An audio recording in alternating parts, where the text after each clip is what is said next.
Hello everybody, how you doing? Welcome back to the channel. My name is Milad and I wanted to talk to you about a very important topic that a lot of people who are investing in cryptocurrencies right now are either overlooking or are completely oblivious to. And that is the major risks involved in trading and holding cryptocurrencies. So I want to talk about two specific risks that I believe to be the biggest risks that everybody should be aware of before buying cryptocurrencies. And even if you bought and are holding cryptocurrencies, you should still be aware of these because it will definitely be affecting your money. So at two layers of the process, from your perspective as a buyer, as a user of cryptocurrencies, there are threats.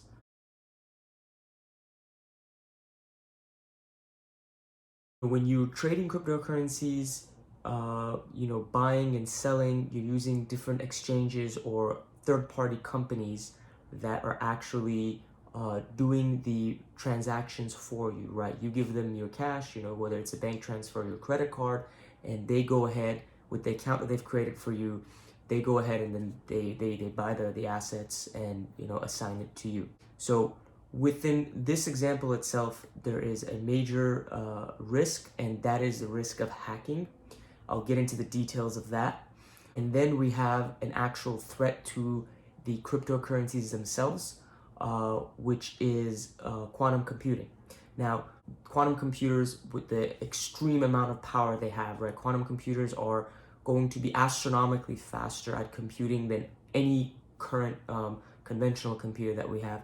They're able to crack codes within blockchain to be able to then take any funds that they want. So I'm going to get more specific with that, but I just wanted to give you guys an overview of like a lay of the land of what we're talking about. When we talk about the cryptocurrencies themselves, we mean the blockchain. These are networks that actually hold your money, where all the transactions are happening. So if you think about it this way, you got this network of let's use Bitcoin for the rest of this video as an example. So you got the Bitcoin network, and Coinbase, as an exchange, a service, a third party, which we talked about earlier, takes your money and buys Bitcoin for you. Coinbase is connected to this network, right? And then you're connected to Coinbase. So there is a threat at the Coinbase, exchange level, and there's a threat to the network itself that Coinbase or these other exchanges, like Binance, like Bittrex, they're connected to. So to understand both of these threats that I've outlined, right? The threat from the hacking at the exchange level and the threat to the blockchain itself at the network level, we need to understand the fundamental technology actually that allows cryptocurrencies to work. Blockchain is pegged on asymmetric encryption or asymmetric cryptography, right? For our purposes, we use the cryptography as a field of science to do encryption, to encrypt messages and data that we pass around. So asymmetric encryption is a kind of encryption that has basically two processes: public-private key encryption, right? Public-private key encryption or private-public key encryption, however you want to talk about it, is the process by which you create two keys which are related to each other.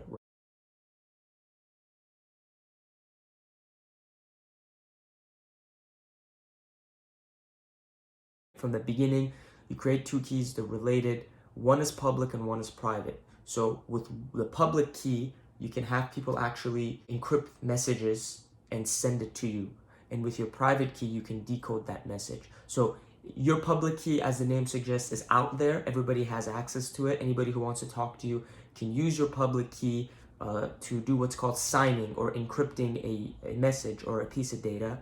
They then send it to you, right? And assuming you still have your private key, you can then go ahead and use that private key to unlock that data that someone's trying to send specifically to you. So it's really important in public-private key encryption to keep your private key secure, to keep your private key only with the person or people who need to have it.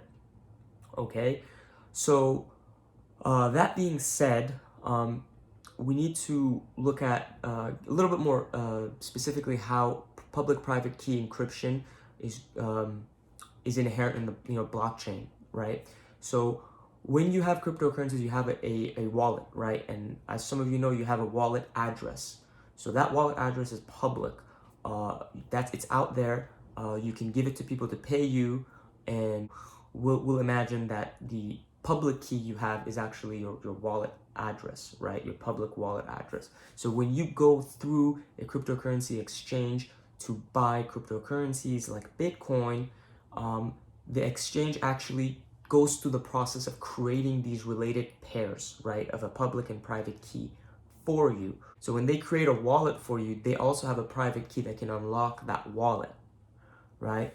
And so because they did that process, and they're the ones who you tell to buy and sell cryptocurrencies, you've given them custody of your coins. So you don't actually technically own your coins in the truest sense of like what Bitcoin was meant to be.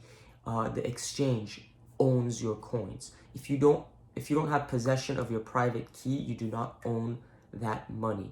Now, that's a little bit of an extreme sounding statement, specifically because most of these exchanges that people are buying cryptocurrencies from, the big ones have been around forever, like since the birth of cryptocurrencies probably. And they do a lot of due diligence. They make sure that they respect their customers, they keep their funds secure, that if you ever want, you can transfer from your wallet on Coinbase to a private wallet that you own, a wallet that's on your computer. So it's not that these companies have any nefarious intents, but the fact of the matter is that if the government passes a law that forces these companies to give up control of that money, then they're actually giving control of your money away. Whereas if you were to hold your private keys, nobody can actually touch your money. That is your money. You own the keys. Nobody can come and seize it. There's no third party that has to be regulated and answer to the government. It's highly unlikely that this would happen, although the possibility exists, and a lot of people are afraid, and the political realities that are going on right now, and Poland seizing a bunch of pension funds recently to be able to help pay for their debt. These are maybe examples that some people point to as saying we can't trust government, right? People here in America talk about the government printing money and devaluing the US dollar. So they have all these cases, but historically, this hasn't been an issue so far. What has been an issue is hacking of cryptocurrency exchanges. And the most recent one I can think of is Binance, which is the biggest exchange in the world. It's a Chinese-based company. And, they're usually pretty transparent, fortunately. And this was out there, and they were trying to mitigate the risk, but they did get hacked, and a lot of money did get stolen. So, if your keys are with a third party like Coinbase, then anybody who hacks Coinbase can theoretically steal your money. Just know that if you're going with a reputable company like Coinbase or Binance or any of the other ones that exist, you do your due diligence, they're generally going to keep your money safe. And one of the ways they do that is by cold storage. Cold storage is basically them keeping your private keys offline, right? They put it in hard drives that are not connected to the internet. Something like, depending on which exchange you're on, like up to 80% of private keys are held offline. In case a hack happens, nobody can actually touch the majority of the funds. So that is a big, risk that people should know about, because it has happened historically, and I believe it will continue to happen. Now, the more interesting one to talk about is quantum computing.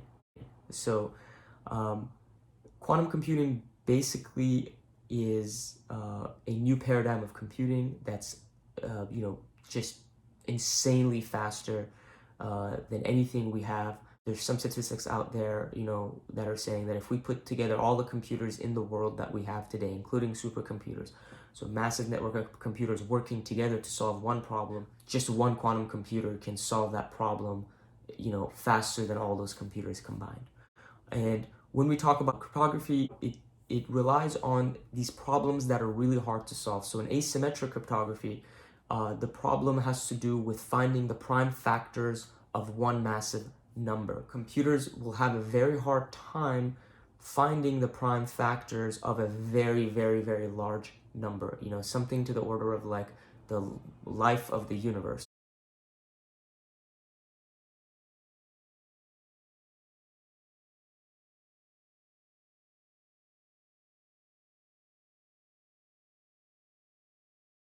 I'm going to make another video getting into a little bit more detail about how exactly that is. And definitely, if you guys are interested, please like and comment and subscribe to this channel so that you do get that content. I do plan to put videos out at least once a week for now and for the foreseeable future.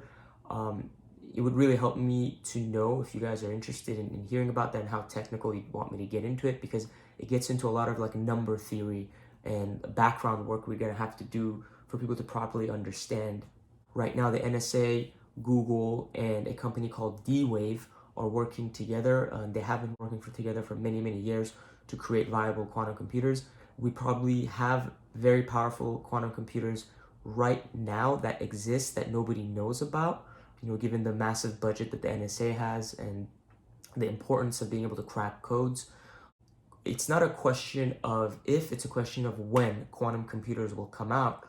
Then we're going to start to see some changes in the cryptocurrency space. Now, cryptocurrency, blockchains, this is a technology that is on the cutting edge right now, and it's going to continue to grow. So I believe that it's going to adapt with the times, and eventually our money will be safe.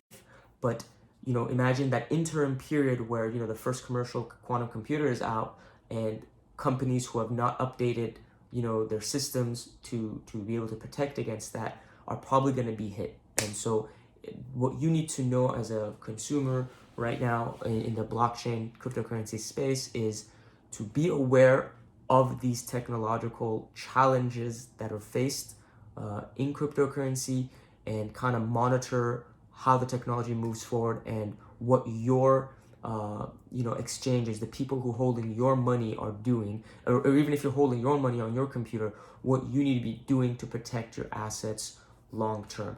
The world is growing at an exponential pace always. That's a different conversation as well, but we've especially seen this in cryptocurrency. And so I don't doubt that in 3 years we're going to be maybe confronted with this issue. A lot of people can't fathom that. They think quantum computers are way out there, but the pace of technological advancement is so fast that we're probably going to be living in an even more different world a year from now, even though we think the coronavirus and all the stuff that happened this year is already like a whole lifetime for us. Do your own research, right? I'm not trying to give you guys financial advice. I'm just trying to kind of make people aware that there are these issues that exist and you should be looking into them. Thank you so much for tuning in. I hope that this was informative for you. Again, if you like this content, please like, comment, and subscribe.